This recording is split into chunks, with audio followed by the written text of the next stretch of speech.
Right, sound, speeding, Gabriel. Can you hear me? Oh, jeez Louise. It's begun already. Ladies and gentlemen, when you decide to like, subscribe, and donate, Yeah, oh yeah, let's do that at the top this time. you won't be hearing these mics This anymore. is the Ineptitude. Welcome back to the Ineptitude podcast. We don't know how to do anything. We don't know how to... All we know how to do is watch movies. Yeah. But Our entire staff has quit. Part of the Great Resignation, you know, the labor force kind of quitting it. Yep, the naked cameramen, they bought some Gone. clothes. They went elsewhere. They couldn't take our, us berating them anymore. Yeah. But you, on the other hand, are still here. Somehow. And we can count on you for that. And there's more of you coming. Yeah. By the day. Our viewership's not falling over time. Some might say it's increasing. It's increasing rapidly. One extra viewer per week, yes? Yes. At Something. the end of the year, we'll have 50. No, I think something like that, yeah. As Dale stoically caresses his Something like that. chin. Yeah, please like and subscribe. Clap? Should we clap first? Let's clap. Are you going to like it? Hold on. Take the timer now to like and subscribe, and then we'll clap. Okay, ready? Ready, Gabe? Ready, baby. 3, 2, cool. And yeah. And we're here at the back Movie Addicts with podcast. Yeah, exactly. What are we talking about? Let's just say what movie we're talking about, and then we can... Guys, we're talking Shoot the about... shit a little bit, We're talking about a banger for the year. It's called Lyle. Lyle. Crocodile. It's honestly the best film we've seen all year long. I have to say, I know we've been talking about movies we really like, Bullet Train, Nope. Yep. Barbarian. You know, there's been some good ones, some ones we really liked, but this one might take the cake. It's October. I'm It just might. saying, it's October. We're moving into Oscar fodder season. Can we explain to the people how we arrived at Lyle Crocodile? We're going to in tell the you middle all of right October? now. Go on. Things were getting a little too spooky. I feel like spooky season... We were getting burnt out. Here's the thing. Are you and I really spooky season guys? If we're true to ourselves. We're not. No, not really. We're not. So Gabe and I, one of our friends, Al, who's been a friend of the show, he's an attic person. Attic boy. He's an attic boy. He's a big spooky season guy. Arguably one of the biggest. One of the biggest spooky season. To the degree that he has spooky things in his room year round. Yes, and spooky season, for people who are spooky season people, something I learned recently, I really only learned it via Al. For people who are really spooky season people, spooky season really begins on October 1st and does not end until November 1st. Damn. It really is. It's a full season for spooky season fanatics. See, when I grew up, it was just that weekend. Here's the thing, right? I'm a little burnt out. Yeah? Spooky season's over for me personally. Like, it's over. Guys, by the way, Halloween's me? still not for another week. Yeah. That's what I'm saying. It's been Dale's done. spooky. Dale's checked out. I'm done. I'm going to get his ass to watch it, though, this week. Maybe. Maybe tonight. I'm not done with... Maybe tonight. Maybe Yeah. tonight. Get Al over. Get Al over here, watch it. Yeah, here's the thing. Spooky season... All right, it's not like over. But are you spooked out? I'm trying to get back to why we arrived at Lyle Crocodile. For sure. I think we were a little burned out. I was, at least. I was a little burned out by watching all these movies where I'm pooping my pants in the Smile. We literally had to leave the theater multiple times just to clean ourselves. That's not true, but... That wasn't true for you, maybe. I got it multiple times. Oh, I didn't notice. During that Wow, I film. was so locked into the movie, I didn't notice. You got... Wow. Yeah. It was You devastating. soiled yourself. I soiled myself multiple times. Wow. In fact, we went to see the film at the Grove, and multiple times I had to go across the street into one of the clothing stores, buy new pants. Also... It was terrible. It was The a Grove. shame. The Grove is now... The Grove AMC... Is the spot, ladies and gentlemen. They put in the IMAX, and so now it's gonna they you know why they put in that IMAX theater at the AMC Grove. Because it's the spot. Well, because I think they saw the Century City. They saw Century City had the IMAX, fucking everything, and they're like, we gotta get this IMAX going. And they did, and it's guys, beautiful. It looks epic. If you live in Los Angeles, go to the Grove. That's what we should do. Is we should see what's in IMAX tonight. I wonder if Black Adam's in IMAX. I don't know if I. No, it's probably Amsterdam at the Grove. It's probably still in there. Yeah, I feel like they only run IMAX movies though, like Couple weeks. maybe 2 weeks tops. Yeah, it's sometimes I feel like it's competitive. I feel like it's the premiere weekend, and then they swap it out. If there's another film premiering that's worthy of it, they do it. Yeah.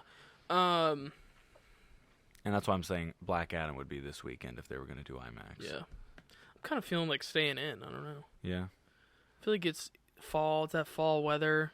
What if we got some apple cider? When I looked out the window, that is the move. When I looked out the window earlier, I was like, "Damn, I just want some apple cider." Yes. I love the fall weather, man.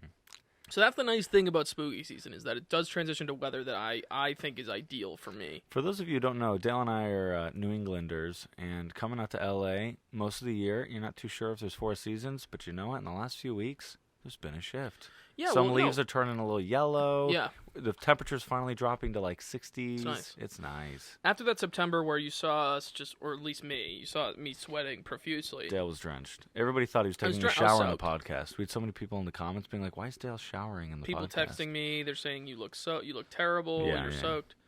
Guys, Dale, today's not soaked. I'm dry as a motherfucker right now. He's got his eyeliner on, he's got his blush on. Yep. He put a face, he got his hair did. Yep. This guy got a fake kind of facial hair. Dude, look at your nails. You're growing your nails out? Nails are growing out. This dude. I'm putting my mind to it. You crushed it, dude. They look good. You know what? I'm growing my nails out, too. They're not as long as yours, but I'm growing mine out, too. Wait, yours aren't that long? Well, yeah, but usually... Do you trim them? No, usually, I'll grow them on and off because I've done, like, hand modeling gigs in the past, but... That's good. We got to get you back in the hand modeling That's game. it, baby. But can I get in the hand modeling game? You might be able to. You got any connections you can... Not really many West Coast ones. Big transition. But the point is, hand modeling or hands. Yeah. Give me a dab. Give me a dab. Oh, sorry, man. Sorry, man. Hanging. It was all sorts of confusing things. How you held your hand out just for me to look at the nails, and then you were holding it out for a dab.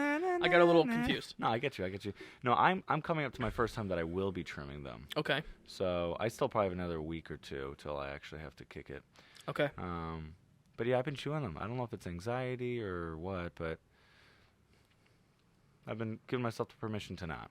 You've been a little spooked this spooky season. Spooky duked. No, I mean... How about you? What brought you to the great nail? Well, my therapist had helped me quit nail biting temporarily, and then I just relapsed and went back to nail biting. Okay. And then I saw a picture of myself from when I had stopped. And I saw how my nails were actually, like, long, and I was like, I really like that. Let me just stop biting them again. Yeah. And I was able to stop. And for those who don't know at home, Dale takes B9 on a daily basis. B9? Vitamin B9? So that luscious hair, B9 and B12. I actually don't. His hair and his nails, they grow wicked fast, and they are sturdy, powerful nails. They are looking healthy. Maybe it's the spinach I eat, or dude, I don't know. It's definitely the spinach. I eat a lot of spinach. Dude, all that iron goes straight to the ends of your fingers. It doesn't, does it? Yes, it does. I'm a biologist. Okay. I didn't go to school for acting. I went to school for Can biology. I ask you a question? Since you're a biologist, please. I want to talk about this before we get into Lyle Crocodile. Tell me. I've heard a lot of, weather starts changing and people start getting sick, right? Okay. I've heard a lot of people say a lot of stuff that I don't think is true about how you get sick. Go on. There's a lot of people still under the impression that if you get, like, cold air, if you are out in cold air, you can get sick that way. That's not true. Oh, that is definitely true. It is? I think it depends on the person. So, for instance, I'm an asthmatic, right? Yeah, okay. So the cold air, depending on the person, again, not everybody, I'm sure, but everybody in extreme conditions, maybe, the cold air will shock the lungs and cause them to be spasms. And I think the spasms, I don't know if it's the big danger, as a biologist, I don't know if the danger Thank you is... for filling us in on this, doctor. I got you, assistant. I don't know if the concern is, like, if they get too shocked, if there's, like, a lack of blood flow or something like that. Okay. What I'm assuming is at the very least it could incapacitate your ability to breathe, which could affect the immune system. Once the immune system is compromised, then it's kind of like you're setting yourself up to get sick in other ways. Also, if your lungs are compromised and for whatever reason you're holding on to maybe like liquid in your lungs that maybe leads to like bacteria sticking around or something. Okay. I don't know.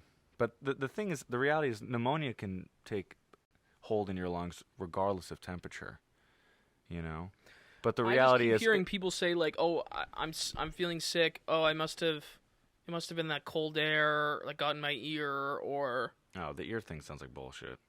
People just say things that sound like witch science to me, and I'm like, this sounds like... To be fair, I'm not the only... It sounds not real to me. Like, I'm not the only self-proclaimed biologist. There are plenty of biologists out there. People would say a lot of things, and I really hear these things, and I thought, like, if you get a cold... Okay. That's a bacterial... is it a viral or a bacterial infection? I think colds are bacterial. Okay. So that's not from, like, cold air. You don't get a cold from just ingesting or being exposed to cold air. But that's not how that works. Oh, that's so interesting. So now I'm curious because when people get sniffles and they get other things like that, I'm curious if that can happen independently of a bacterial presence. I don't think I always assumed that those were bacterial infections. Because I'll put this out there. Okay. If multiple nights in a row you don't sleep well, right? Okay. You get like 4 or 5 hours of sleep. Okay. If multiple nights in a row, you're taking in extreme temperatures, whether you're sleeping in too hot a room or too cold of a room, sure. right? If multiple days you have lots of dust in the space or some shit like that. Okay. I think all of us can assume those variables will cause us to get sick.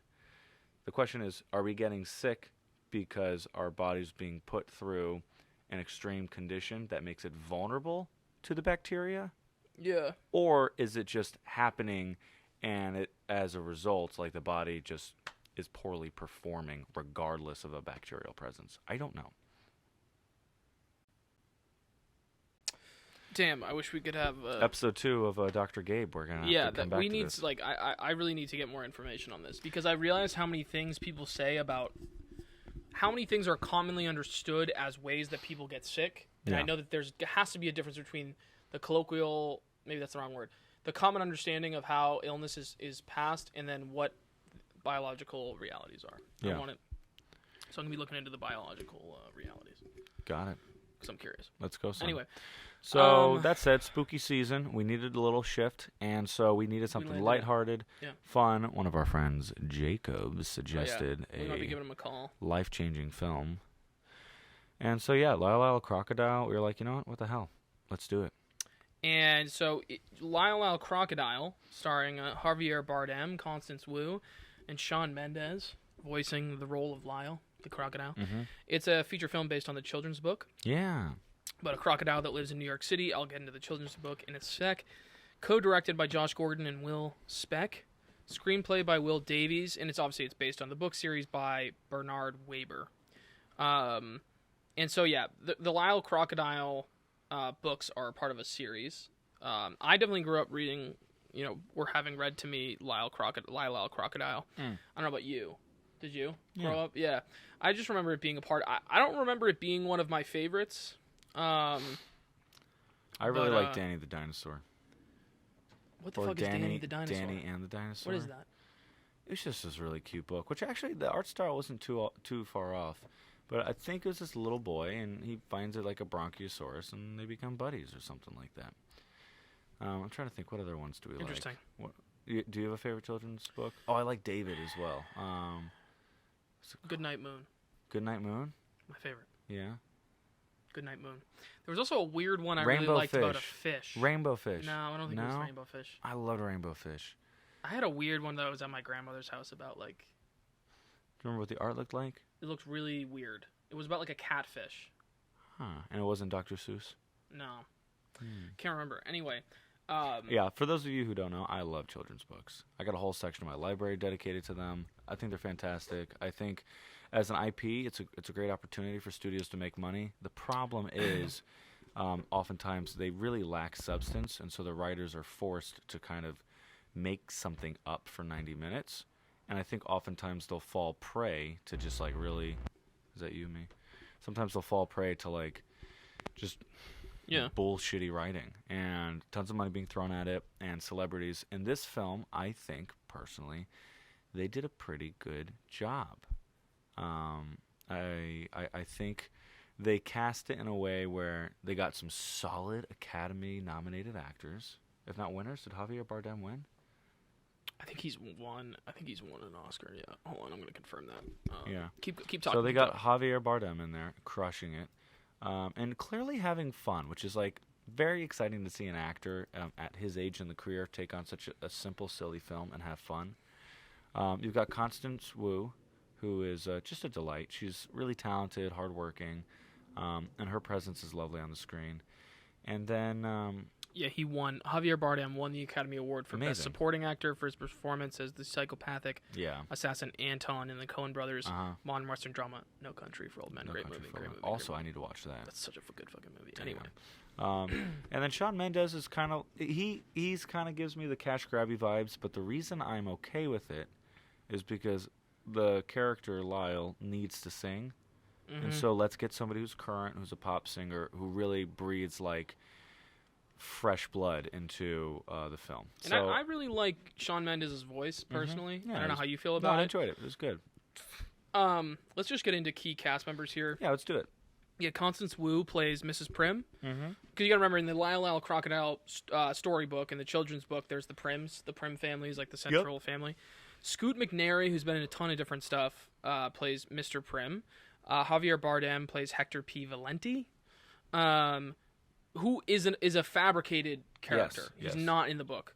Brett Gelman plays Mr. Grumps, who is in the book. Shawn Mendes plays Lyle, the titular character. And then Winslow Fegley, who I hadn't seen in anything, plays Josh Prim. He plays the son.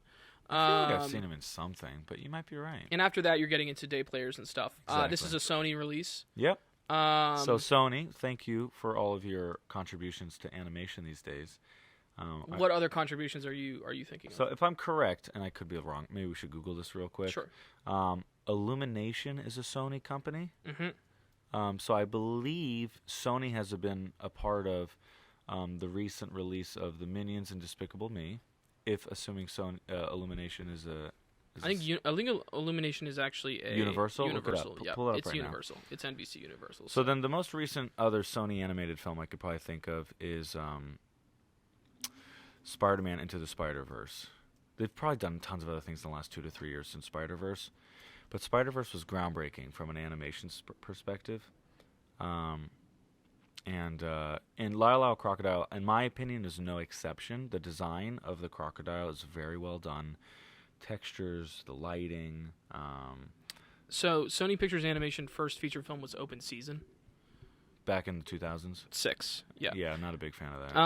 Just trying to pull up some other ones. Yeah, for sure. The Angry Birds movie. Yep. Movies, rather. What else I got? So, Wish Dragon, a co-production with Base Effect. In the musical film, Lin-Manuel Miranda's Vivo. Okay. Which marks Sony Pictures Animation's first musical film. Upcoming projects... There's gotta be more. By the way, this is not considered Sony Pictures Animation, I don't believe. No, but the point is, Sony has. I know they can. I'm assuming here that because it's owned by or distributed by Sony, they could pool their talent. You know. But you're right. Spider-Man Into the Spider-Verse, animated superhero film. Yep. Yeah.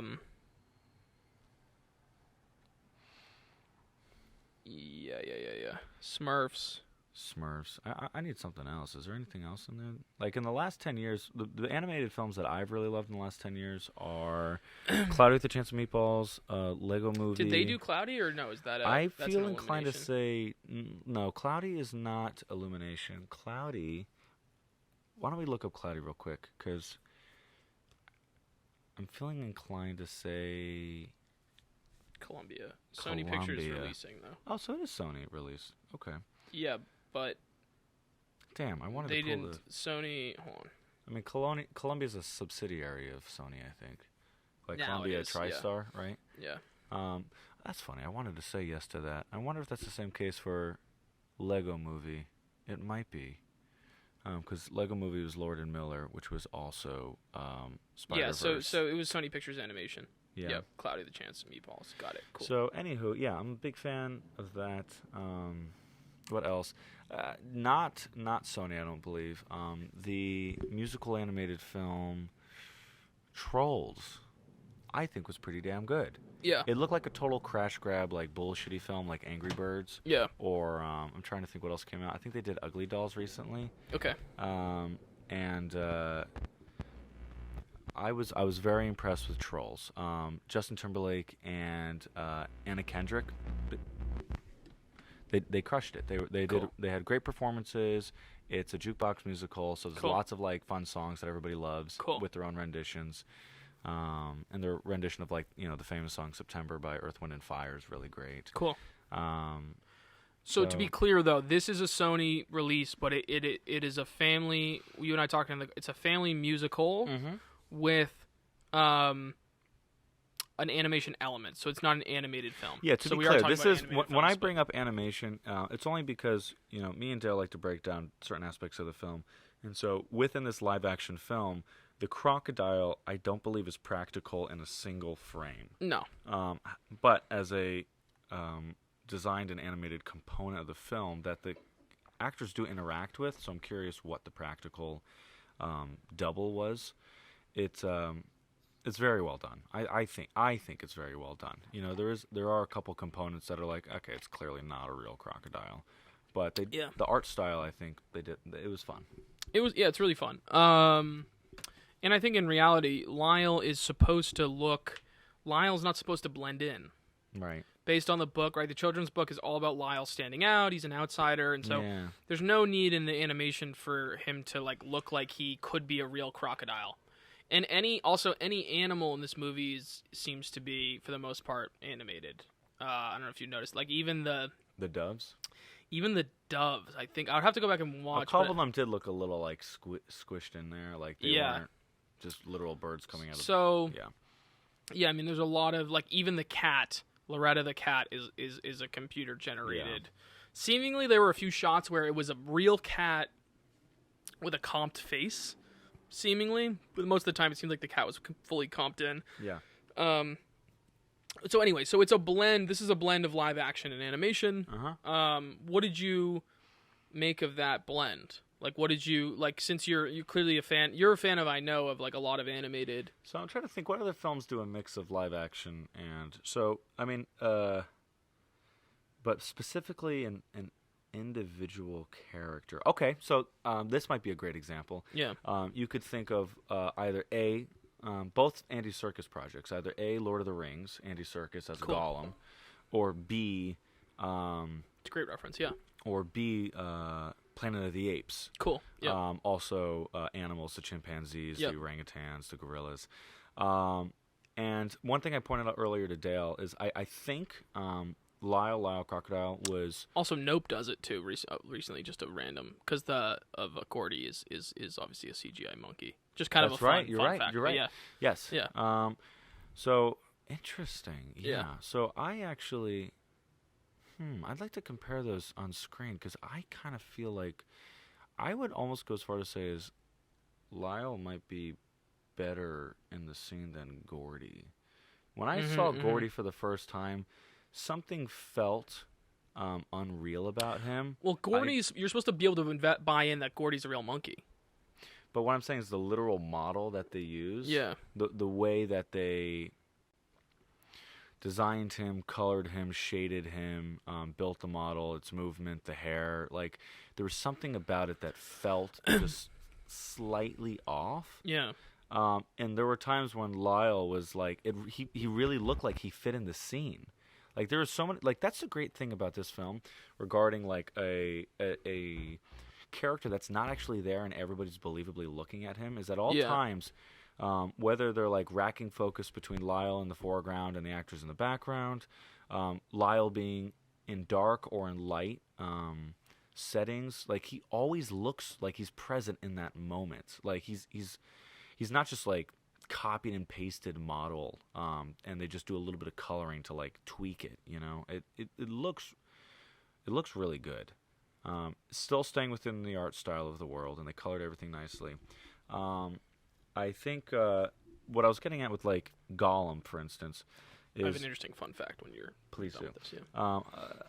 I think a great thing about Gollum, or with Caesar from Planet of the Apes, the remake, is that oftentimes we'll have these animated characters interacting with these live-action actors. And when there's an interaction, they're fighting, they're hugging, maybe there's and just a simple handshake or a hold. And sometimes that's kind of a hard sell for me when the textures of the character are they're furry, they're hairy, and it really requires like some serious detail for it to be sold on screen. Yeah.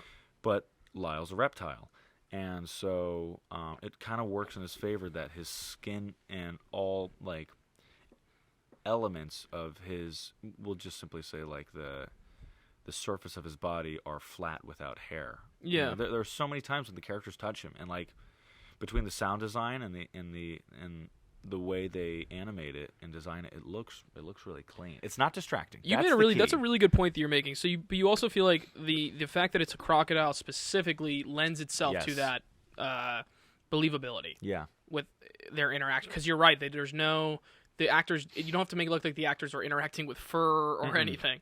And also like they went like.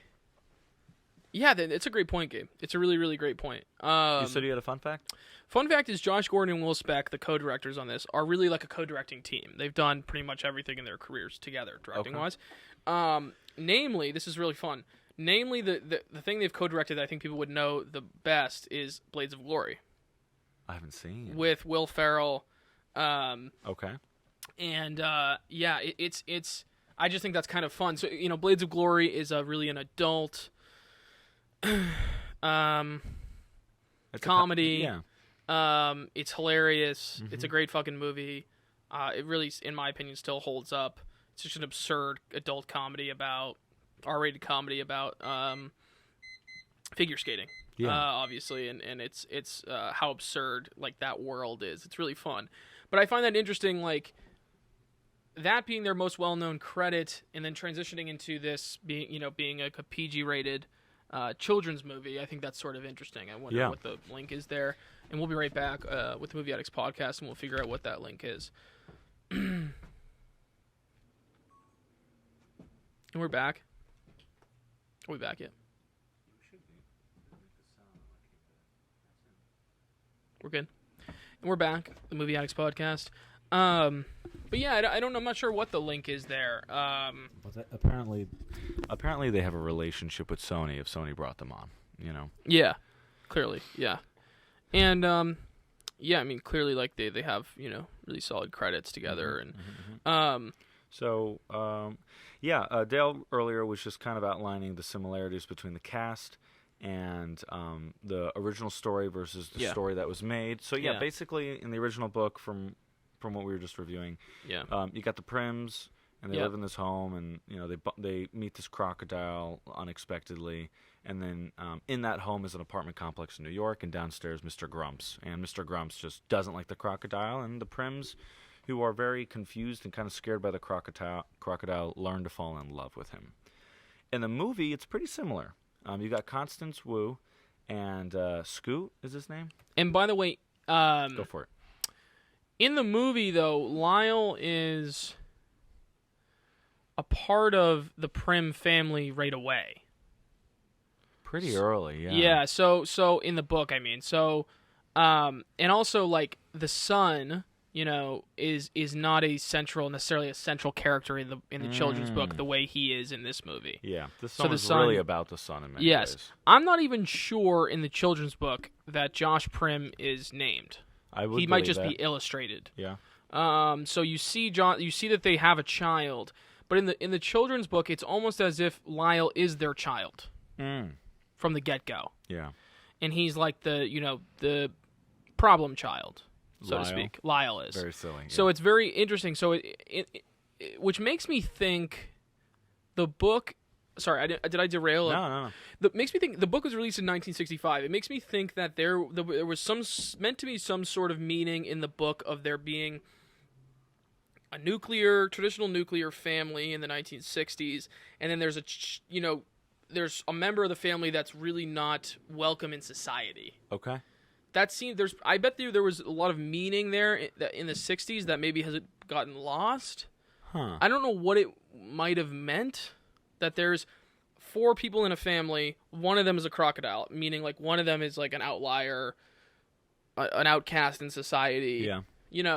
And maybe people in the 60s could substitute a member of their family that was just not welcome in society, whether it's a family member who's gay, it's a family member who, I don't know, is like countercultural or something. Like, I don't know what the, what that might have meant in the 1960s. Yeah. But maybe it's worth bringing up. But I would say now, we're jumping ahead.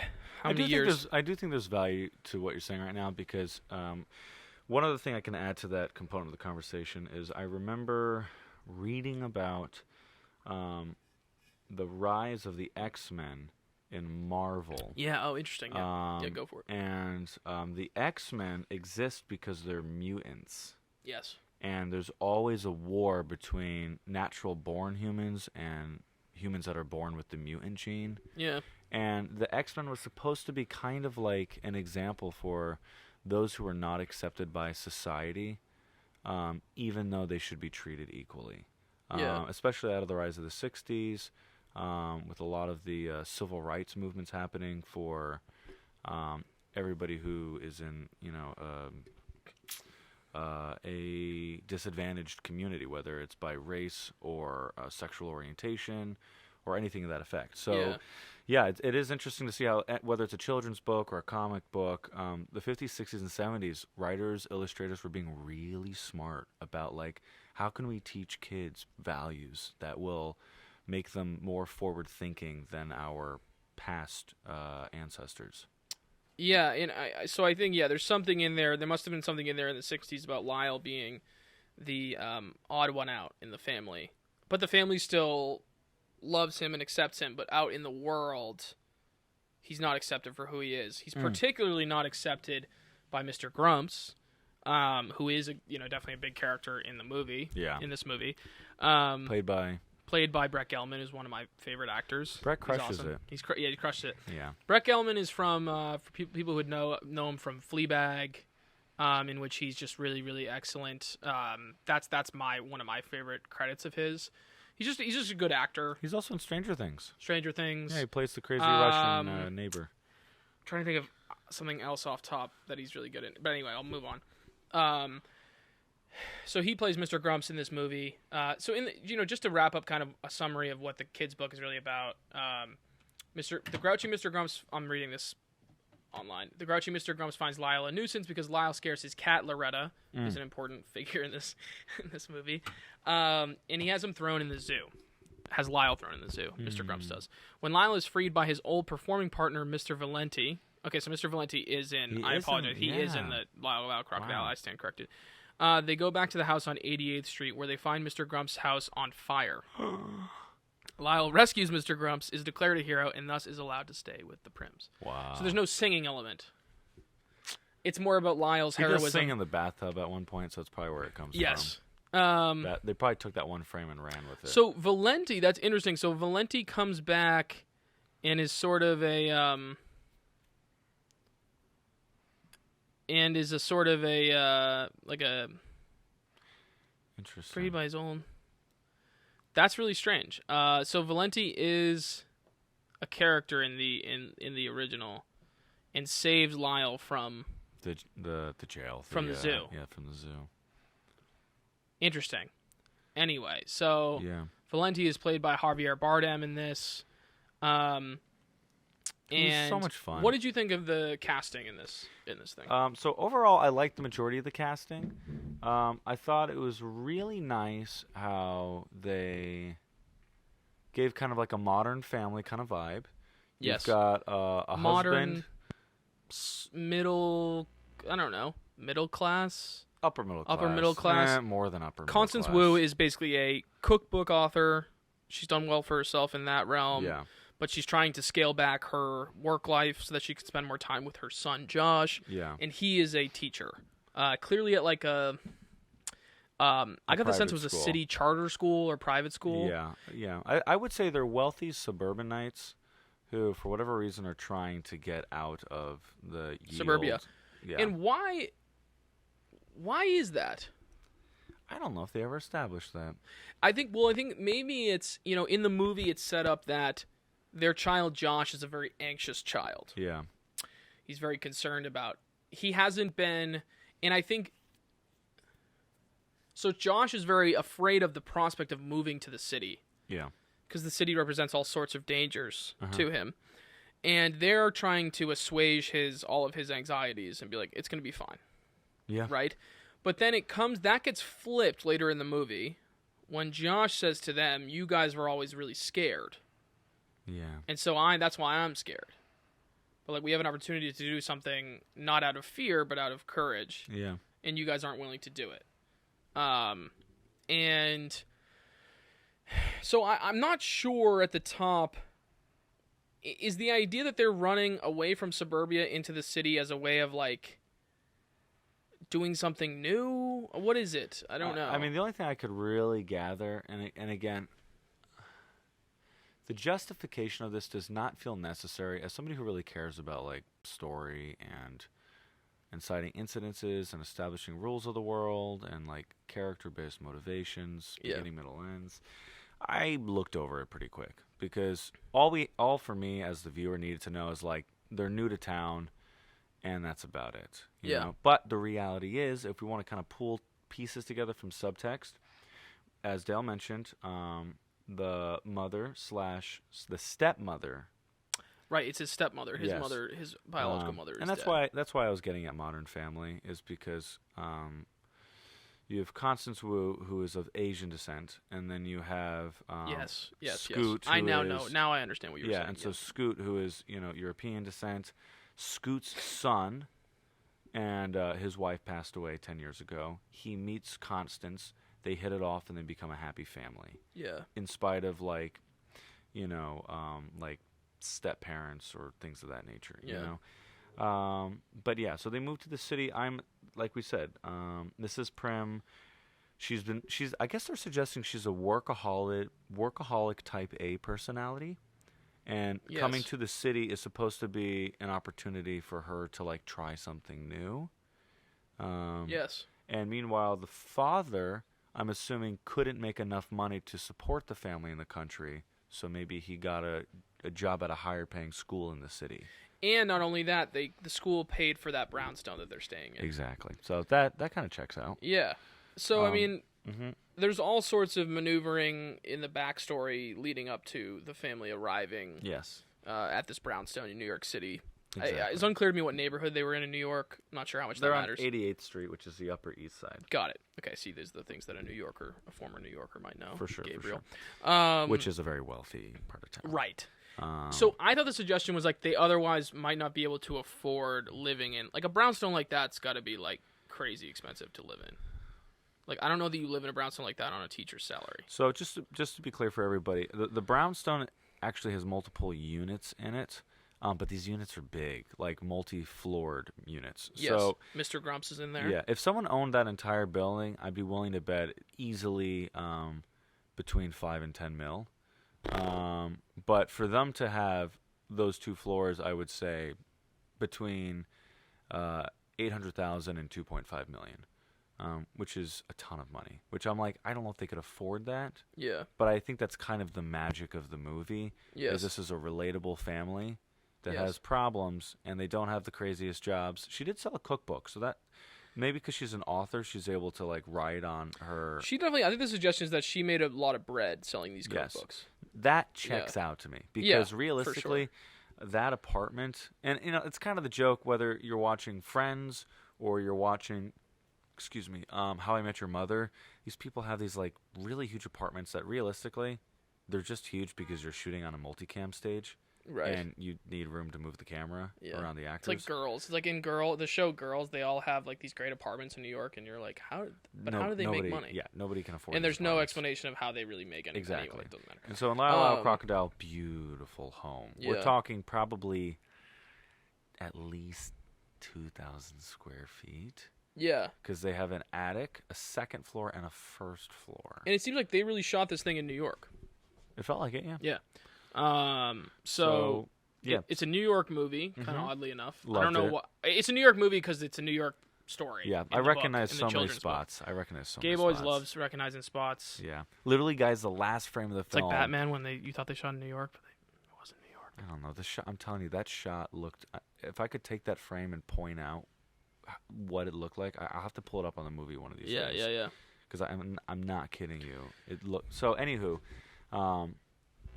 my mind's jumping around. The shot I'm talking about is another shot that they used in a Spider-Man film, which is very close to the spot that at the end of Lyle, Crocodile, they literally have a frame of my apartment building in, which was really cool. Cool. Love that. Yeah. New York, New York. What? I'm trying to think of what else. Let's try to circle. Let's hit the plot, maybe. Yeah. Let's hit the basic story, and the basic story / plot is, they move. We already established they move into the city. Mm-hmm. This family, the Prim family. Josh is very nervous about moving there. New school. First of all, the kids at the school are super fucking mean. Shouldn't we do like the prequel setup though too with Mr. Valenti and all that? Yes. So there's an opening sequence in the film with Javier Bardem discovering Lyle. Lyle's in a pet shop. Yeah. He's in this tiny little cage. He's a tiny little baby. A crocodile. Crocodile. Yeah. Very cute. I thought that was cute. Yeah. And he's singing. And Javier Bardem is like, you know who he is? He's like, who's the character in Pinocchio? The fox. Oh, interesting. He's like one of these like, he's like a old-timey vaudeville showman type. Exactly. Yeah. And he's down on his luck. Magician. He's a failure. He's in a bunch of debt. Yeah. It seems like all of his entertainment business venture ideas like just fail. Yeah. Because he thinks big, dreams big, and then like the execution's never really there. It's always just kind of like some cornball shit. Yeah. And what was I gonna say? So he goes to an exotic shop to find his next act with an exotic animal, and he stumbles upon the crocodile. Yes. And he buys the crocodile, brings him home, and so he brings him home to that brownstone. Yeah. So the idea is that it's his home. It's his home. His family has had it in for generations. Yes. And he's able to pay taxes, rent, whatever, with just a little money he's barely able to scrape by from performing. But he's all out of cash. He's all out of cash. He's running on debts. He's running on credits. Yes. And he discovers this little crocodile that can sing. And he gets so excited that he teaches the crocodile to sing. They have an act.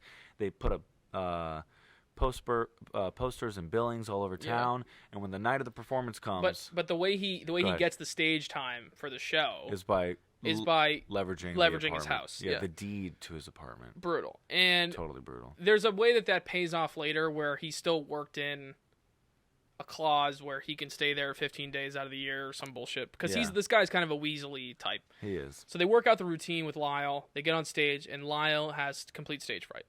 He can't sing in front of a bunch of people. Yeah. And so that kind of sets up. Yeah. You could say Lyle's want and Valenti's want. Yeah. All Valenti wants is to be like a rich, renowned showman. Yes. And it sounds like all Lyle really wants is to have a family, a.k.a. Valenti being his best friend / fatherly role. Yeah, Lyle's very lonely. Yeah. And he wants to also be able to just sing because he's really good at it and he loves it. Yes. So that kind of sets them up. But the relationship goes south when he doesn't deliver during the live performance. Valenti needs to go run off and pay off his debts. And basically Lyle lives by himself in the attic for a year and a half, sneaking out to eat food while dumpster diving. This poor little crocodile. So he's living on dumpster diving. He's just living in the attic of this brownstone. It's been abandoned for a year and a half. It's been abandoned for a year and a half. Then 18 months after Valenti kind of dipped, the new family moves in, the Prims. Yeah.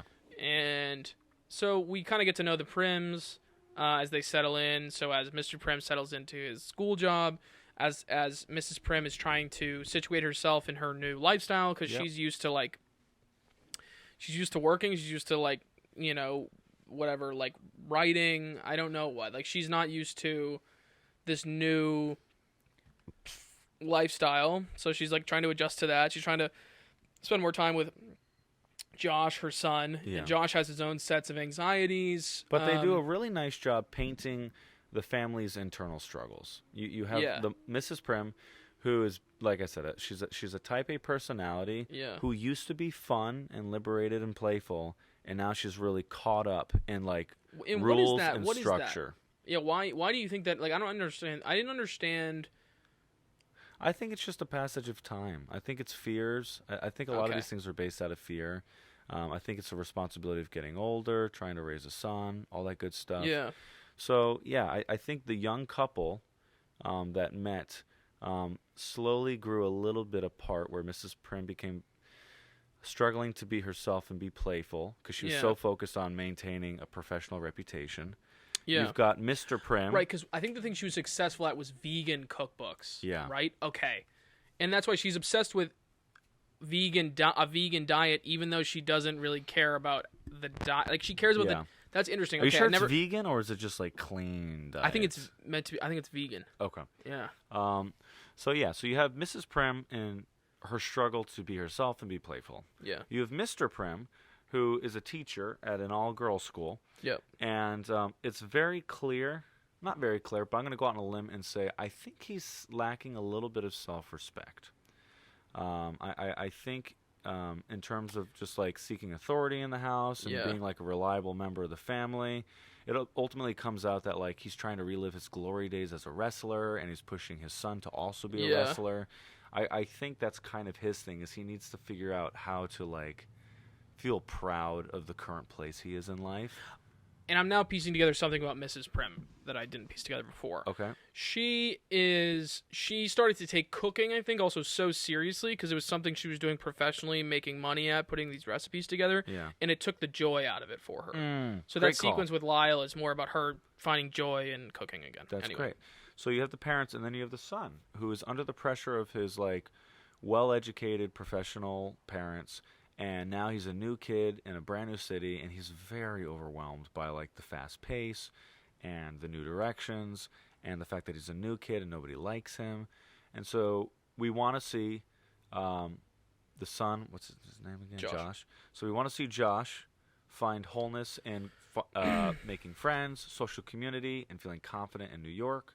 You have the father who wants to find his place in the family again, being able to contribute to both his wife, his son, and also feel proud of his past. And then you got the wife, who basically needs to find the joy in cooking and in her family again. Yeah, and so Valenti kind of disappears for this first, this middle chunk of the story, and Josh stumbles upon Lyle in the attic one night, right? Yeah, and is freaked out, and it turns into this whole sequence where Lyle accidentally eats Loretta, the cat, Mr. Grumps' cat. Yeah, and if the cat disappears, then Josh is probably afraid that either he's going to get kicked out of the house because Mr. Grumps is such a jerk, and he's kind of head of the homeowners association. And he hates all the new people. Yeah. So if his cat disappears, he's in hot shit. So it turns into a sequence where he chases Lyle. Yes. Josh is chasing Lyle around. It's unclear why. I guess to try to get the cat out of Lyle's mouth or something. Yeah, he's very Lyle desperate. accidentally swallows the cat Loretta, which this comes from the book. Because Loretta in the book is like very mean to Lyle. Like she's very like afraid of Lyle because he's a crocodile. She's a cat. She knows Lyle could eat her, and so she jumps up off the piano in the attic and tries to attack Lyle. And Lyle, all he has to do is open his mouth, and she goes right in. And so Lyle not even intending. Lyle's not doesn't have a mean bone in his body, so he's not at all intending to eat her, but then he swallows her. Then it goes, after that... he kind of gasped, and when his mouth went open, they go on this whole chase through New York City. Yeah. Lyle runs into, like, a homeless guy... I'm sorry. Josh runs into, like, a homeless guy after looking for Lyle. And Lyle saves him. And Lyle, like, scares the homeless guy away, because the homeless guy's, like... It seems like he's probably going to, like, rob him, mug him, or something. Yeah.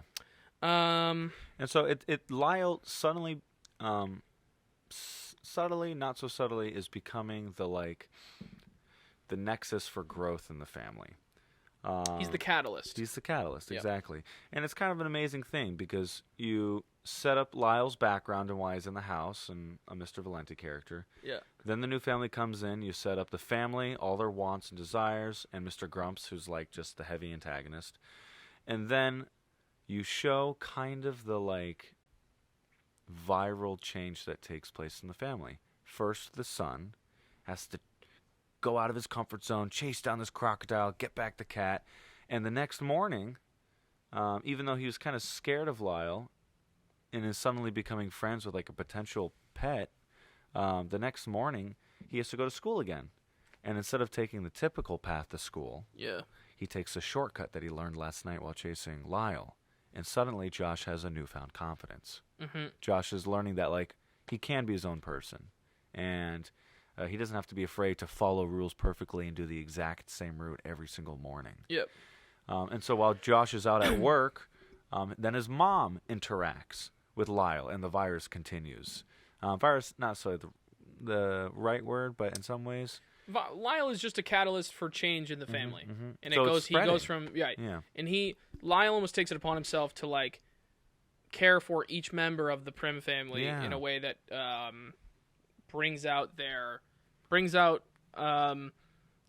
plays on their insecurities, but then helps them work through the insecurities to get back to a place of happiness and such. And so the mom, they have this sequence where she's trying to cook or bake, and Lyle's messing it up, and she's getting really upset.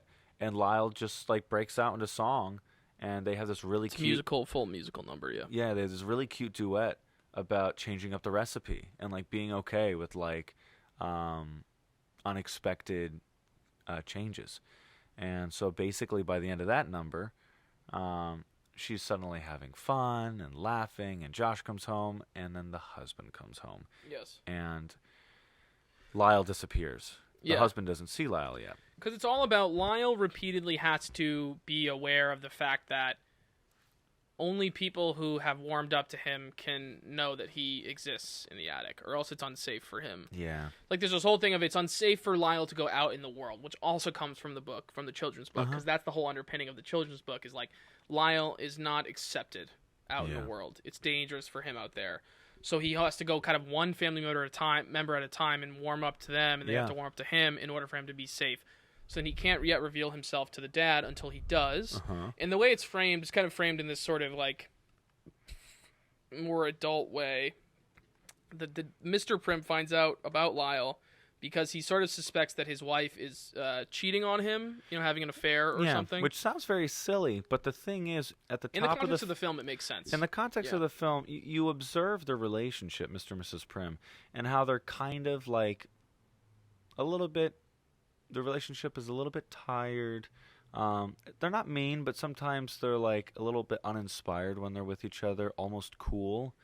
And so every time they go to sleep at the end of the night, it's not even like a good night, I love you.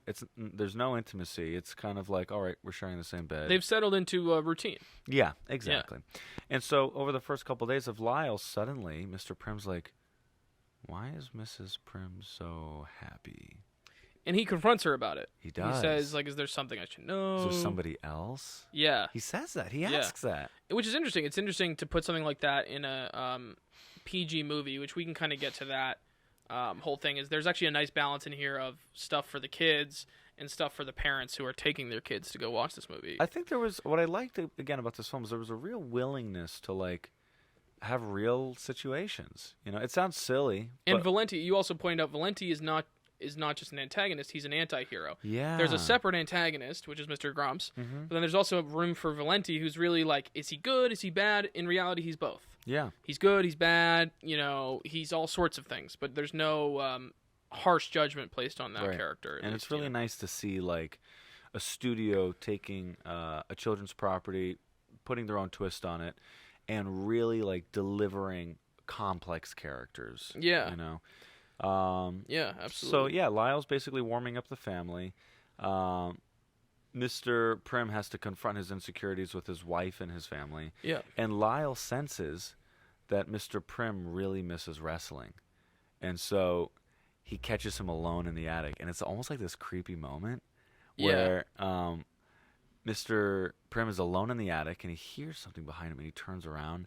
And it's like this weird, like, dirty single of Lyle in the attic, almost like a creepy shot. Yeah. And Lyle's so stoic and not moving. You're like, and he's like very menacing. Yeah, I'm like, what the fuck? Is Lyle going to kill his ass? And then Lyle pulls out the plaque with the wrestling gear on it. And forces Mr. Prim to kind of like, what is he talking about? These are my old days. This is just for reminiscing. And Lyle, like, shatters the glass, throws the old uniform at Mr. Prim, and proceeds to wrestle Mr. Prim to the floor. Yeah, and we'll be right back with the Movie Addicts podcast after this. Hey. And we're back. It's the Movie Addicts podcast. Yeah, keep going. Yeah, about that. Test 1, 2. Hello. Yeah, so basically the wrestling scene is the third and final component within the Prim family of everybody warming up to Lyle. And it's kind of beautiful because from then on we see that, like, Lyle is a part of the family. Yeah. And he's officially a part of the family. This is great. I think this is great writing because I'm assuming this is kind of the top of the first act, where we've established Lyle and Valenti. Valenti disappears, first sequence. Then we establish the family, the family's needs, their needs being fulfilled, and then the end of that act is more trouble comes along. Valenti comes back. Yeah, Valenti comes back because there's a clause in his debt leveraging deal with this guy who he gave the house. There's a clause in there about how Valenti can stay there 15 days out of every year, or is it out of every month? It's every year. The idea is that Valenti is on the road as a showman, and so he was smart enough to, like, build himself a place in the deed or the contract that, like, he can have a home base for 2 weeks out of the year. Yeah. So he comes back, kind of resets, and he just so happens to coincidentally show up when the family's finally warming up to Lyle. Yeah. And it's like, who is this creepy showman magician guy who he's very colorful and charismatic, and he's not mean, but they don't know him. He is a stranger, and he suddenly just takes up residency in their attic. Yeah. Yeah, and what am I hearing?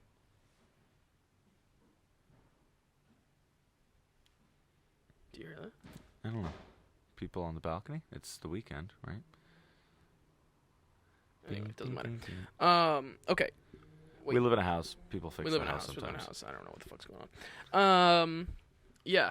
So Valenti's back. He's living in the attic, and from there, this is the part of the movie that's the fuzziest for me. Oh, when Valenti comes back? Well, they sort of are like they have like a kind of a fun and games period, really. Well, yes, okay. Where they go out, on the town, and this is actually, that's a significant moment because it's Lyle's first time out of the house, really, in a while. And this kind of proves the value, in terms of the anti-hero component to Valenti. This kind of proves the value of his character. Value may not be the right word, but definitely like a positive attribute. Whereas the family's kind of straight-laced and they're afraid to put a crocodile out in the world. The showman knows, like, the sleight of hand. He's like, let's all dress up as Florida Gator fans, and Lyle's going to look like he's just the mascot guy walking around. Right, exactly. And he kind of makes it clear that, like, nobody pays attention unless they choose to pay attention. Right. And so everybody goes out in the town. Yes. And it's a really cute moment.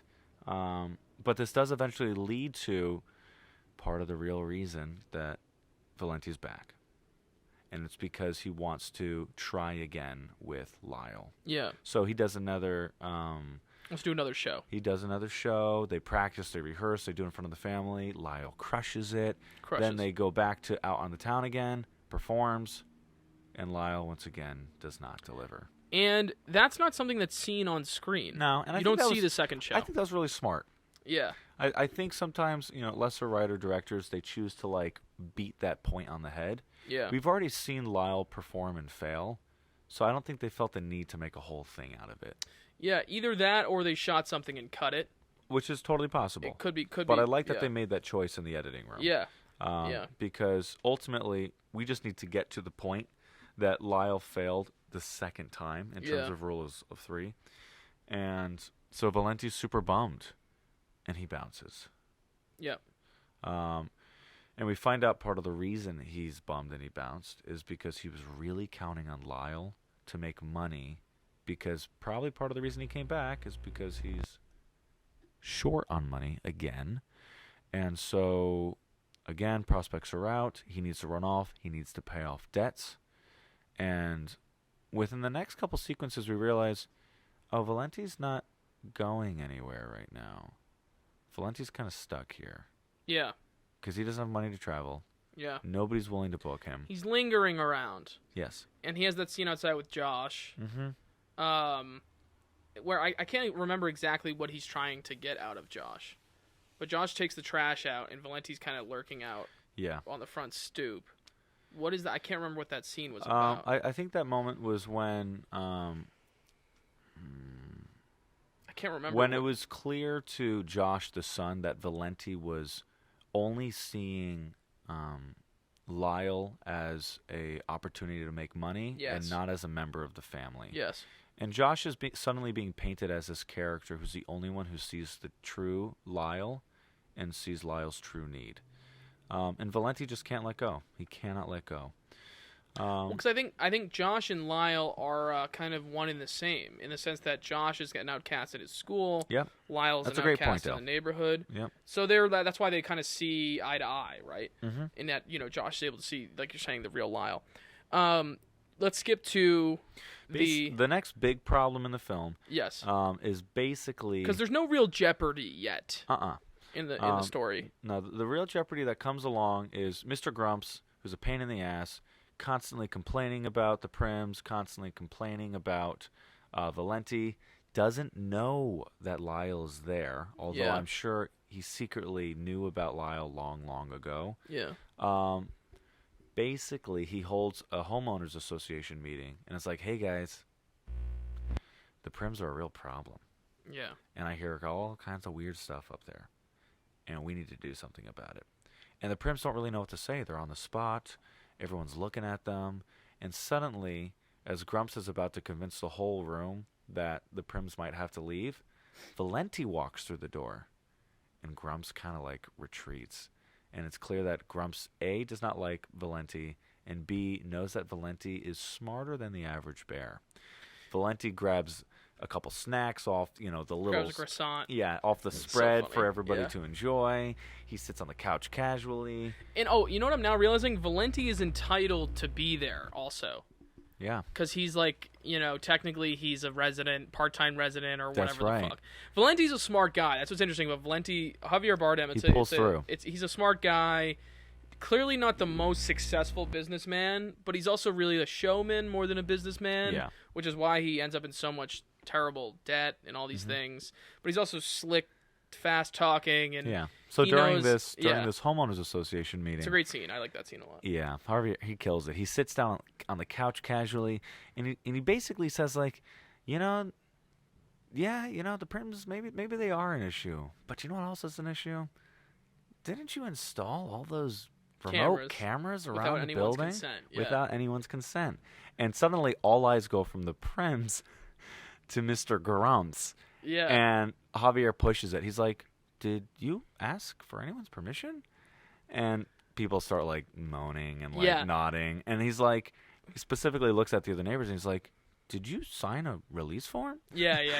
Which prompts Grumps to be like, all right, everyone get out of here. Meeting adjourned, right? Exactly. And so it gets kind of him off the Prims' back. And so the Prims are very thankful for that.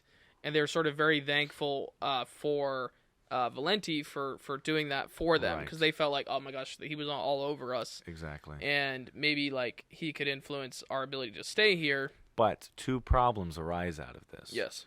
One is the family goes back upstairs, and we see that Valenti has a weird bruise under his eye and above his eye. Yes. Looks like he got punched in the face and beat up. Yes. Two, within the next few moments that day, or ... later on, the police show up. And they basically go into the house with a warrant, and they tranquilize Lyle. And they bring Lyle to the zoo. It's the police and like animal services. Yeah, animal, exactly. Yeah. And we find out later on, this is like the crux of the problem, the belly of the whale that we realize, is that... End of Act 2, really, here. Yes. Yeah. The reason that Valenti isn't leaving town and the reason that Lyle was taken into custody is because Valenti owes money, and he is so desperate for it that he goes to Grumps. All right, we're good. He goes to Grumps, and it's suggested through subtext. Some mic problems. It's suggested through subtext that basically, as an exchange or transaction, Valenti gives up Lyle for the money he needs to pay off the debtors. Yeah. And it's kind of messed up because... But Valenti regrets it, clearly. Valenti totally regrets it. And unfortunately, Grumps is having like this huge like I won kind of moment. Like, I got you, Prims. I knew there was a problem, and now your crocodile's gone. Yeah. He wins. He does win, exactly. Yeah. And so we have this belly of the whale moment where, the family goes to see Lyle at the zoo, and Lyle is just clearly not one of the other crocodiles. He's walking around on his hind legs. Yeah. He's holding hands through the bars. Yeah. The trainers. It's an interesting detail. Lyle doesn't even fit in among the crocodiles. No, it's really sad. Lyle doesn't know where to go, man. Exactly. It is sad. And so in that moment, Lyle returns to the pack, and Josh really holds Mr. and Mrs. Prim to the fire. He's like, no, he can't stay here. And they're like, well... Some problems can't be fixed. They sort of come up with this, not all problems have a solution. And it was an annoying, parentism. Yes. That, we've all heard at some point, even if it wasn't from a parent, maybe it was a teacher. If it wasn't a teacher, maybe it was a friend or a sibling. Maybe if it wasn't a friend, etc. But the point is, young Josh is like, no, this is wrong. Well, Josh is in tune with the idea that maybe this is a time to put your foot down and fight for something. Yeah, and I think not just be scared. I think you bring up a good point with the way that Josh and Lyle empathize with one another because they're kind of have similar plights. Yeah, I think if Josh lets Lyle leave the family and be at the zoo, not only is he failing Lyle, but he's failing a part of himself. Because if Lyle can never escape his loneliness and isolation, maybe he himself will never escape it either. And I think he feels inspired to stand up and finally not only take ownership of his place in the world, but get Lyle his place as well. Yeah.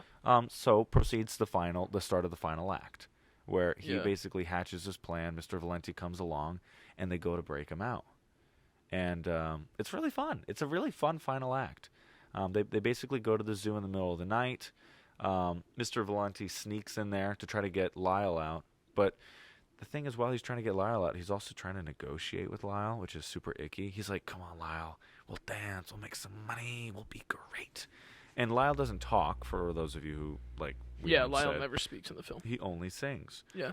But they do a great job with, physical acting and, body language. And...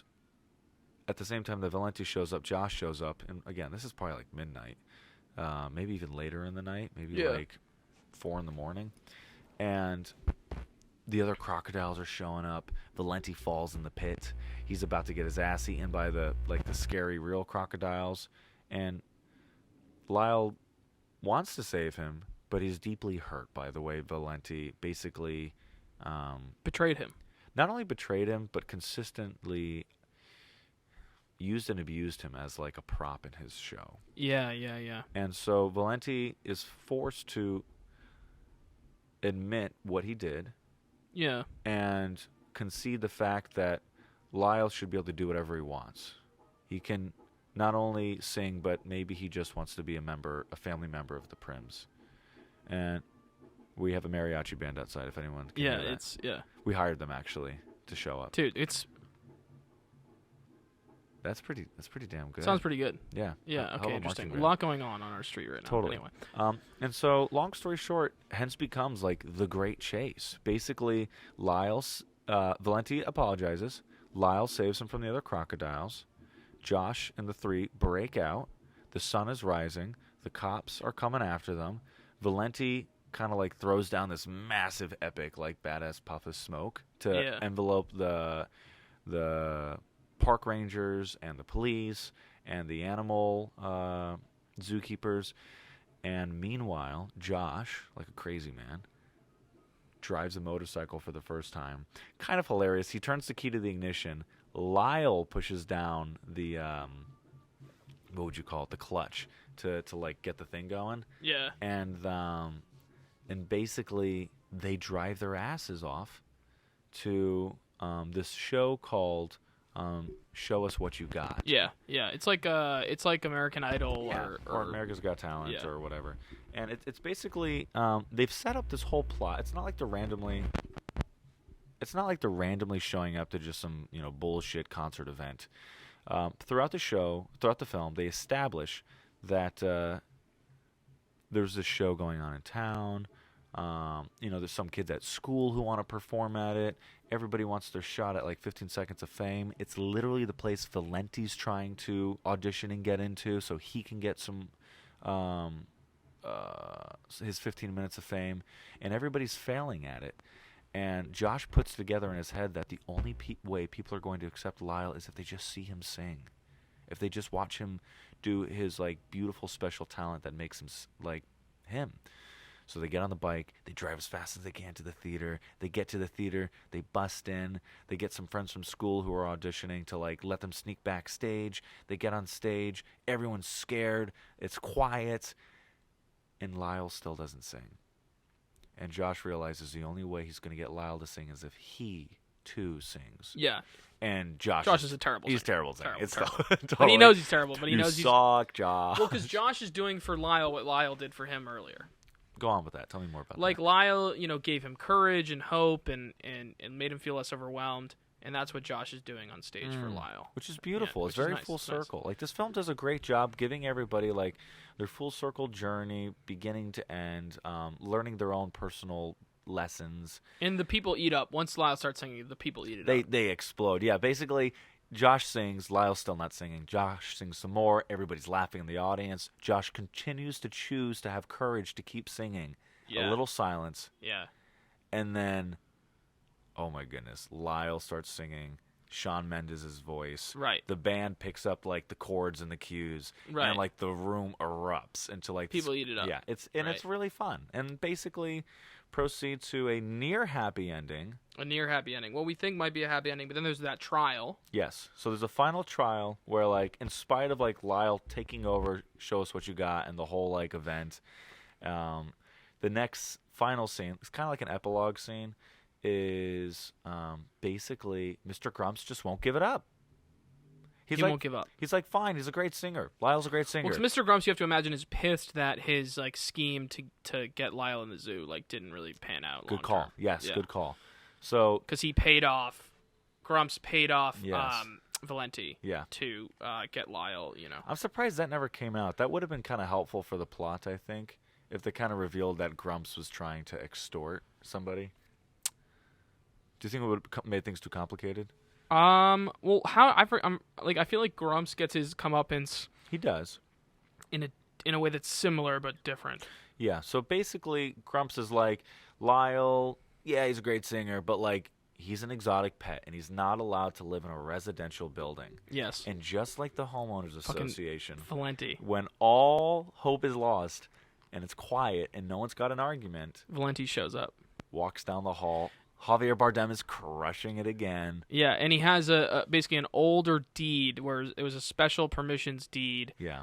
That Valenti must have gotten. So it's from the city of New York. It's insinuated what actually happened is. Okay, wait. Maybe I missed this. Mr. Grumps says, "Hey, that was underneath my bed," and Javier Bardem, if he broke and enter, then that would be illegal to have that deed. But it comes out that Loretta the cat grabbed the deed from under the bed, right, snuck out the window. Loretta the cat, who is Mr. Grumps' cat, ultimately betrays Mr. Grumps. Yeah, because and it's Mr. Grumps' only friend. Yes, exactly. And so that's his cat. That's a big blow to Mr. Grumps as well. And so the deed goes to the judge. The judge reviews it, and we find out the deed actually is like over 100 years old. The building originally belongs to Valenti's family. Yeah. He's been pushed out of his own home, and within the contract, his great-grandmother... This exotic animals clause. Yes, his great-grandmother was one of the original starters of the Central Park Zoo. Yeah. And she had special permissions from the city council to have exotic pets in the house. And so Lyle is allowed to stay. Lyle is allowed to stay. Loretta runs off to the Prims. Grumps is still Grumps. And Valenti suddenly becomes Lyle's agent. He gets to be a part of the song and dance. So Valenti's intentions are sort of, again, kind of muddy. Yeah. Because he's probably wants Lyle to be able to stay because he's like, oh my gosh, we just had this hit performance on the show. We're gonna make a ton of money. We're gonna make a ton of money, which is what he says. So then, after the trial after Lyle is granted permission to stay. Yeah. Valenti comes in and goes, guys, I got 200 bookings for Lyle. Yeah, We're gonna go all around the world. Like, he's ready to make a. And you know what? It's interesting though because you do feel for Valenti in the sense that like, okay, he's finally actually probably gonna make some money in this goddamn business. Right.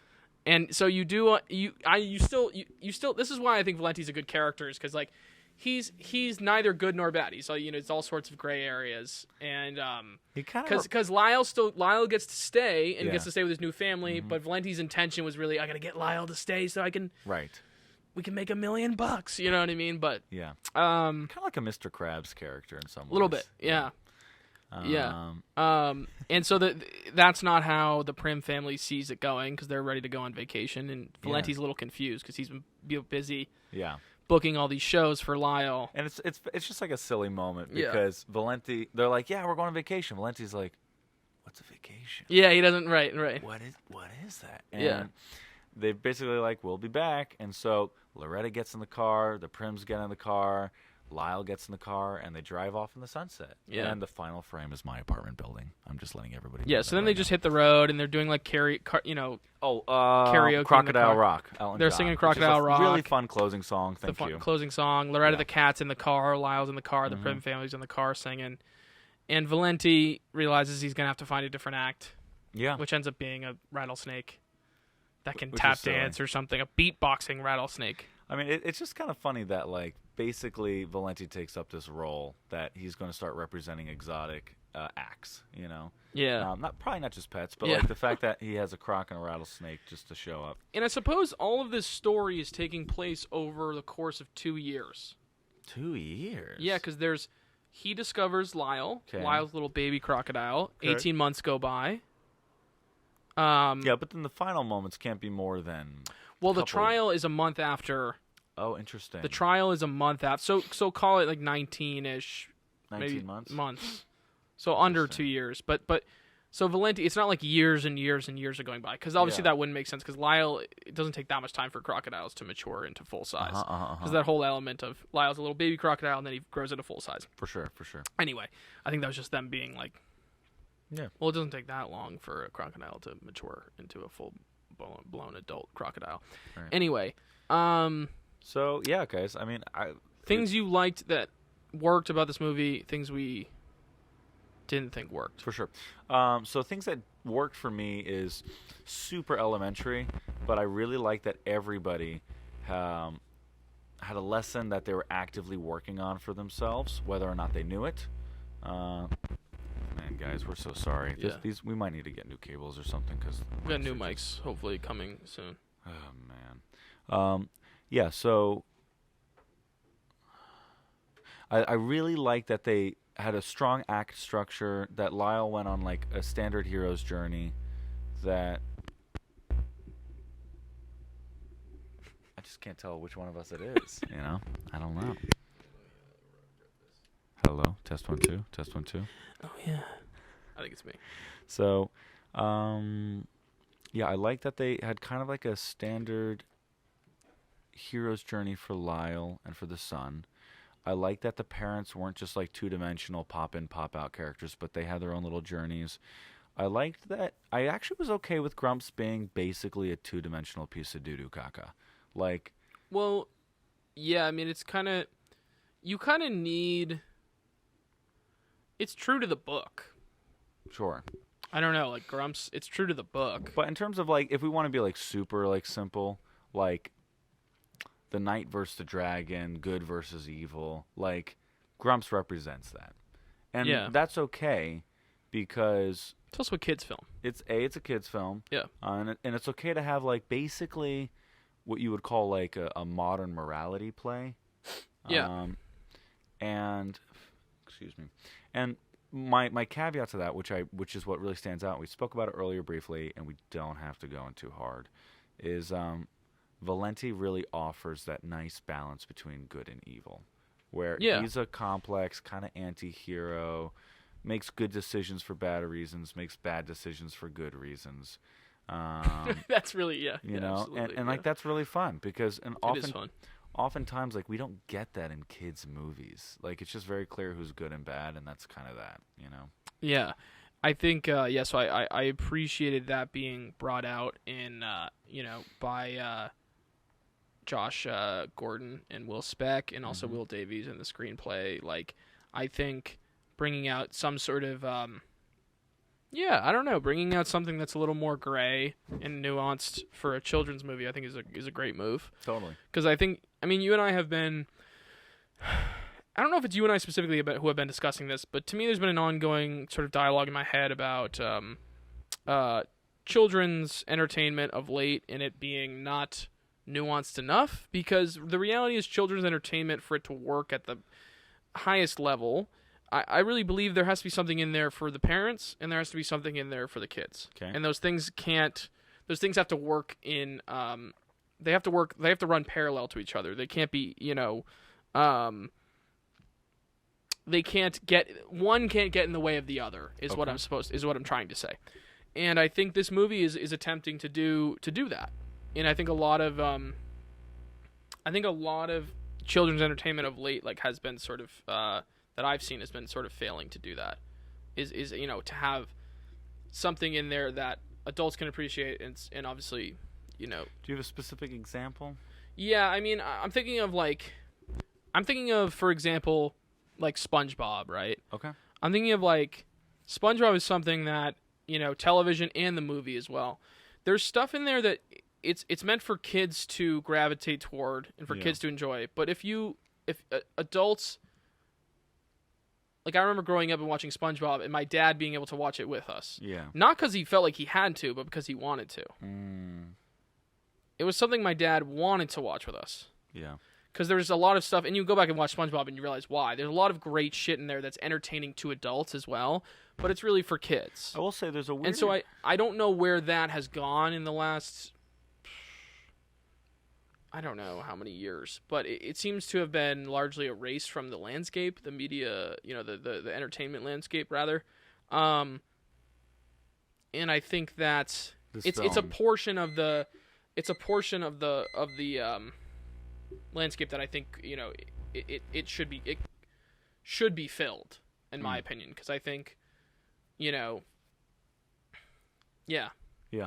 Anyway, let me get that. Yeah. I'll be right back. I'm gonna go to the bathroom real quick. Yeah, sure. I'll be right back up. Oh yeah, dude, I just had one of your granola bars. So good. Good, right? Wait, I didn't realize you were wearing a black shirt. Wait, we're back, by the way, with the Movie Addicts podcast. We're gonna actually remember to cut that break out this time, right? Are we keeping it in? Yeah, we're going to keep that in. We're going I'm Warhol just saying, with it? sometimes people need a little tension release cycle. We talked for an hour and a half. We'll give you 10 minutes off. I don't think that was a 10-minute break. We'll give you 4 minutes off. It was probably 4. Maybe. Guys, help me. It's Our landlord texted me about moving. I love that. Have all the cars out of the driveway by 7 a.m. Oh, yeah, no problem. What the fuck? It's just...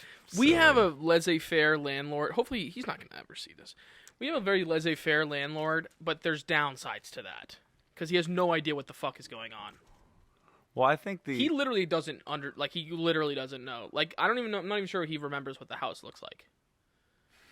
Like, he would probably drive by. If he was driving over here to, like, do something, he'd probably drive by it first and then circle back. I think Dale's taking a lot of liberties right now. I don't know if this is true. I have a feeling he's got it all in lock. That's what I feel like.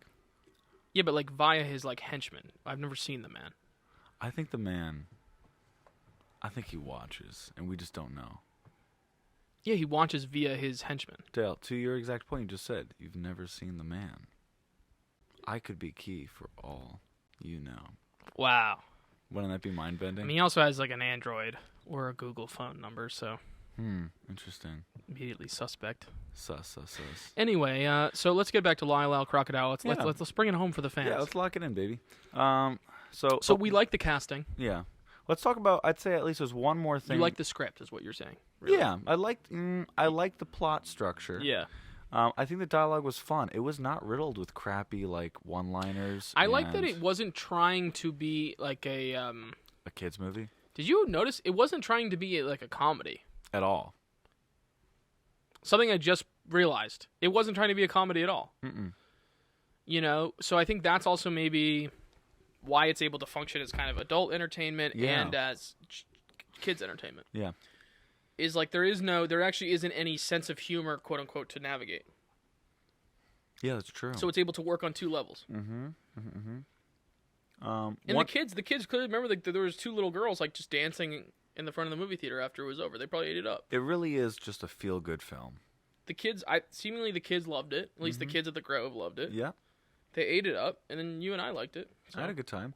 There was one thing that you and I did talk about at the very least that we thought could have been more well done. So why don't you tell us about your feelings regarding the score and the music? I thought the music... Here's the thing. I like Shawn Mendes' voice. I'm not like a huge Shawn Mendes fan, but I've listened to enough of his music. I know what the guy's... First of all, you and I are part of the Vine generation. Like, for sure. Vine was the shit when I was like a teenage boy. Yeah, we were kids. So I've known who Shawn Mendes is. I've known who Shawn Mendes is for a long time, right? Since I don't even know. Call it. 10 when years. was Vine like really popping?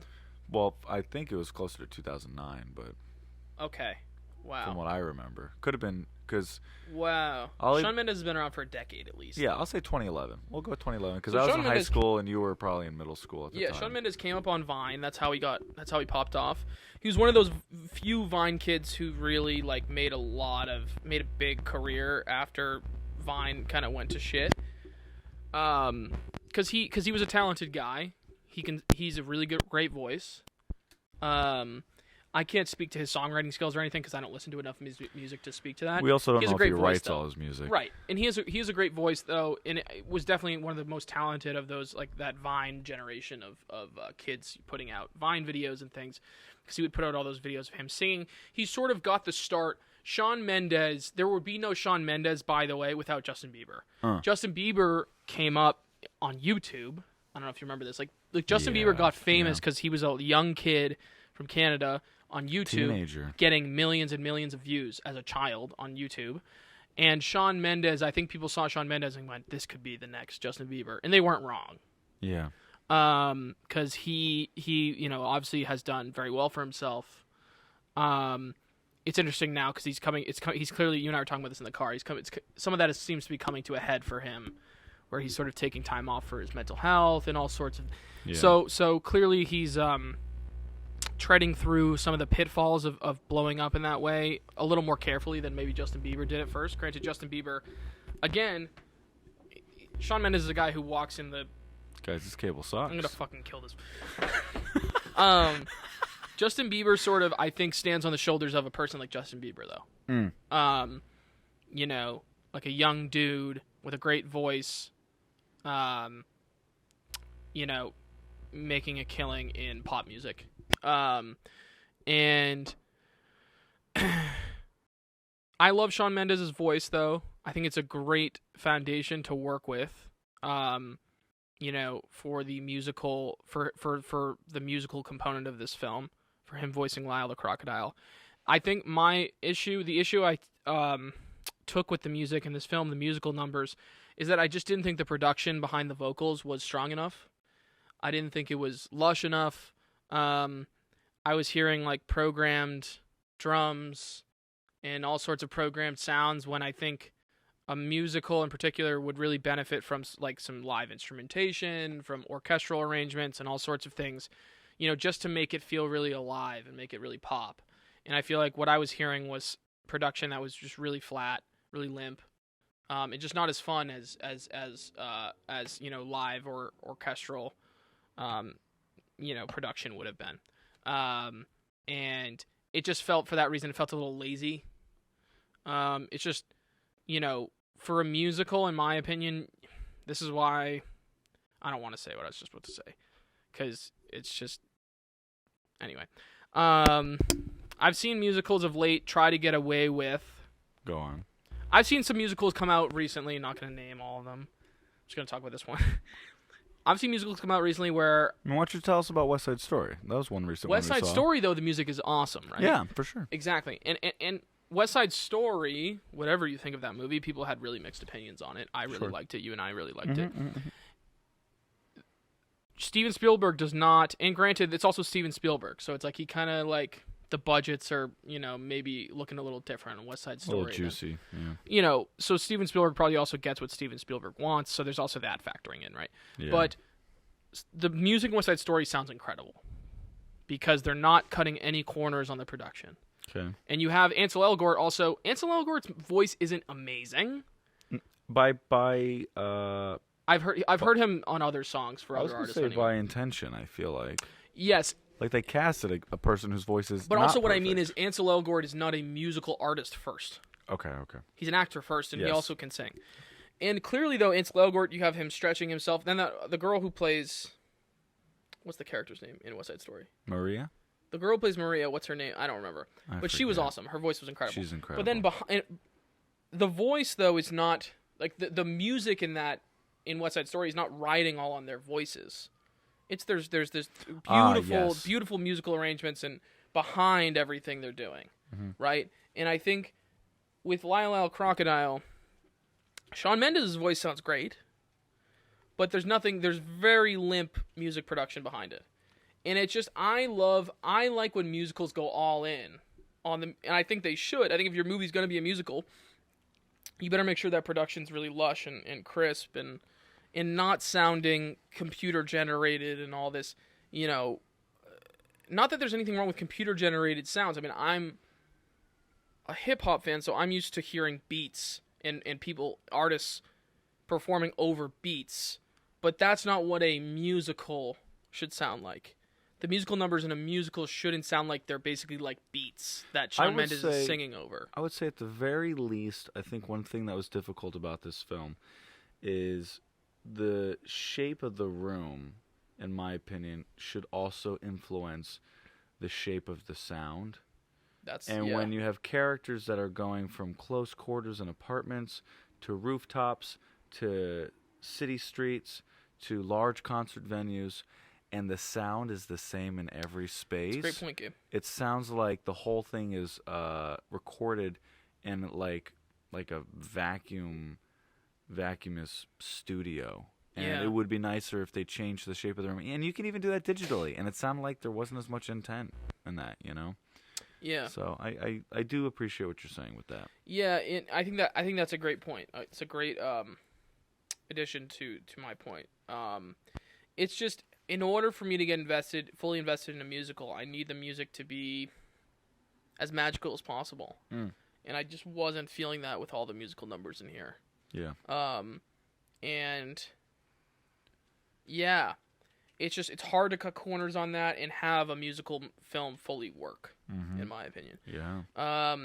And I think you and I enjoyed this film for what it was worth. But, you're seeing in the box office, it's not doing incredible. It's been out for 2 weeks. It's got Budget like was 37 $50 million. mil? Budget was $50 million. And how much did you say it made? That's the reported budget. It's only made, in 2 weeks, 16 days, it's only made $37 million. So they'll turn a profit, but the question is, how long are they going to run it? And is the profit going to be domestic, or are they going to have to really do most of that is domestic, push? by the way. Oh, it is? Yeah, they'll turn a profit then. I just don't think this movie, would this movie sell overseas? I don't know. Why not? You don't think? I don't know. Yeah. I just don't know. I'm assuming, maybe call me crazy, Lyle Crocodile as a property has probably existed in other languages internationally. Yeah, and so for sure. Wherever it's been published, they will probably consider releasing it. Yeah, I mean, and also to give the film some leeway. Like, it's only been out for 2 fucking weeks. So, It's like putting also that amount of pressure on a kid's film to perform in the first 2 weeks is probably not fair. What's funny? Also probably not how Sony might think about it, because Sony has to think about how do we get parents out of the house with their kids to go see this movie. Yeah. Which takes long. You have to have a little more patience, I think, with that, releasing that kind of movie than with like a movie like Smile or whatever the hell, where like people aren't really going to take their little kids. This is the first time where I think it kind of clicked in my head, oh, that's why this is called a family comedy or a family film, because there really are a lot of kids films that are just kids films. like DC Super Pets, some like Pixar, not all Pixar, but some of them, Cars, for instance, you know? Yeah. But this film, you walk in there and you're like, it's live action, surrounding a modern family. You want to see the modern family grow and be successful. You want to see them beat the bad guy, and the child being the focus with Lyle, you want to see them overcome every obstacle. And so, yes, it's a children's film, but like if I was in the late 90s and this was being pushed on a shelf and it was in a cute little video cassette box and it was labeled family comedy, I'd be like, this is a solid example of a family comedy. Yeah, so should we take back what we said about it not trying to be a comedy per se? Well, no, I think you're right that it's not trying to be a comedy in terms of like this film doesn't go out of its way for like a bajillion punchlines and jokes. Like they did not hire writers to beat the shit out of this with like punchline after punchline. And there's only one credited writer, Will Davies. Yeah, so. all the comedy is rooted in the situation, and that's it. The movie's not, here's another way to put it, the movie's not riding on being funny. The movie's riding on you getting behind the family dynamic and the characters that's what I'm getting at, which is exciting. I don't see that in a ton of films. No, and I think, and I think if that's what the movie's riding on, then I think the movie might have succeeded in doing what it was trying to do, despite current box office numbers, right, which aren't as forgiving. And you mentioned earlier the marketing. I don't think the marketing's been on point. I think the marketing's been trash. The marketing for so many movies of late, and this is a separate conversation. I'm gonna fucking... Gabe and I are having my issue. We're about to lose our shit. What the fuck, man? Like, subscribe, please. Help us It's get the movie new mics. addicts. Help us, guys. You. If you don't listen to this podcast, please. guys. Yeah. Like and subscribe, because our podcast is going down the shitter. No, here's what's frustrating. Guys, this is week 16. This is officially the end of the 4th month doing this. Yeah. Come on. Let's go. Give me a dab. That's what I'm boys fucking and girls. talking about. You survived the battle of the terrible XLR cables. Will you see us survive till next week is the question. Yeah. Here's the thing. All our fans right now support us. And then when we blow up, we're not going to care about you guys at all. Ever. And don't expect us, once we've risen on your shoulders up to the top, we're going to forget about you. Absolutely. Don't say to us anything about, I've been listening since 2022. Don't say anything about that. If you don't got That's dollars, nonsense. if you don't got dollars behind you and you're not helping us with these mics, we're not going to care about you. We're going to leave you behind. We're not going to care about you. So I just want to say that now so that people don't... I also want to point out, if you don't give us money, we might just hang ourselves with these XLR cables in the next week. We'll just be our little silhouette in the background. Yes. Yeah. Did that get dark? Spooky season? Yeah, that got a little spooky, but it is spooky season. It is spooky season. It's spooky season, man. So, listen, you have hard knuckles. You know that? Do I? Yeah. Yeah. I just have a brittle, Irishman's knuckles. I feel like you have those very robust Italian It might be possible. Yeah, while you're digging in the ground for potatoes, my hand's getting smacked by fish and dolphins in the Mediterranean. I also take back. I don't put my name in for any reps for hand modeling because my hands have never. Powerful. No, they don't look good. They're powerful. They don't look good. They look terrible. My hands look terrible. They don't. I don't have good looking hands. I'm going to support you. Your hands are terrible.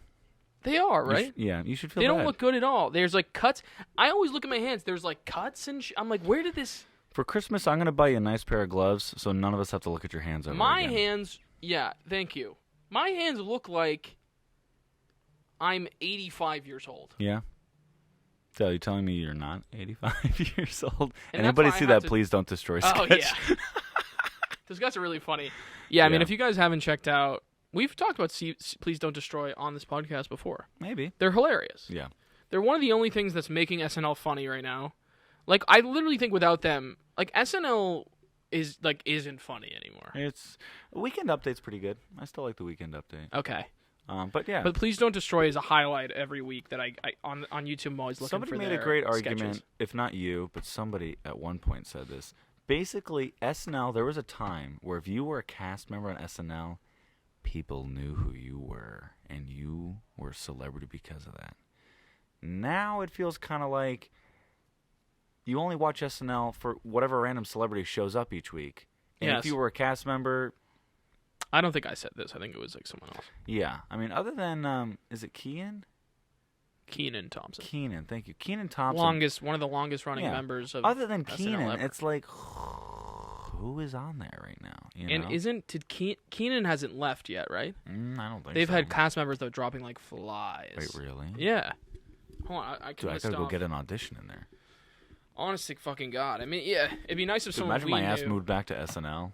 Moved back to New York in the next 2 weeks. Yeah, it'd be nice if someone we knew got an audition and got on That there. would be cool. That would be really cool. Yeah, you're just gonna dip. You're gonna dip. I'd be really sad, actually. But the money might be good and the exposure. Yeah. And I get to work with the guys from Please Don't Destroy. Yeah. But why don't we just be successful on our own? We don't need SNL. Yeah. I mean, if you got it. I mean, what if I got a bajillion dollars just doing hand modeling? Dale, let's start a hand modeling business. We'll model gloves. You'll wear gloves the whole time. Okay. You can model gloves. I'll model nails. Okay. Wait, I was on SNL cast 2020. Hold on. Because they've had a ton of members leave. Oh, boy. Okay. I'm just curious about, like, I just want to... Definitely pertinent. What the fuck? Oh, so which cast members have left?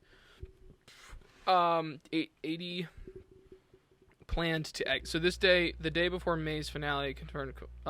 So 80 Bryant, Pete Davidson, Kate McKinnon, Kyle Mooney. September saw the additional departures of Aristotle Athari after one season, Alex Moffat and Melissa Villasenor.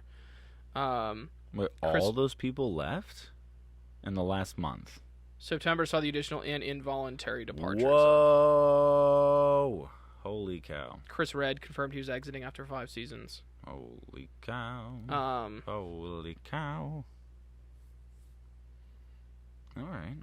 This article's fucking awful. God, it's just... Don't go on USA Today. That's what Dale's saying. Yeah. Also sponsored by USA Today. Yeah, man, what the fuck? Final steps, baby. Let's bring it back to Lyle. Lock up or cock up? I think it's a clock up for me. It's a mix. Yeah. It's not quite lock up because I didn't love the music. I wasn't in love with the music, and it's a fucking musical. And you don't like musicals? No, I love musicals. But you can't give me a musical with, some weak ass production behind it. I just that was a big turnoff for me. It was. A big turnoff for me. I think judging the movie though by it was, I can't call it a cock up. Because I think it almost achieved exactly what it was trying to achieve. So what about you, though? I'm going to give it a lock-up, ladies and gentlemen. Wow. As somebody who does appreciate a good a family film, Dale, this is my turn to shine, and you're just you're nice. That's my man. That's what I'm talking about. Give it to me. No, it's all. No, keep going. Go on. Yeah. All right. Nice. No, so basically, yeah, I'll give it a lock-up. Like you said, I think it did successfully what it set out to do. Fun, the music's great. They did a great job bringing Lyle to life. Well-cast film, and ultimately, you leave the film feeling pretty good. Yeah, absolutely. And so there you go. That's that. That's Lyle Crocodile. Ladies and gentlemen, thanks for joining us this week. We had a lot of fun departing from the typical exhausting drama, spooky films. No, it's really the spooky season is what I needed a break from. Too much spook. Yeah, but like in the last few weeks, you saw Tar, you saw Triangle of Sadness. Tar was totally my bag, though. Yeah, but was Triangle of Sadness? Triangle of Sadness was not my bag. Yeah, I haven't seen it, but for those of you at home, that was a apparent cock-up, according to It Dale. doesn't fully work, in my opinion. Dear Woody Harrelson, next time you'll do better. Yeah, I'm kidding. He probably crushed it, but the film itself was. I just hate when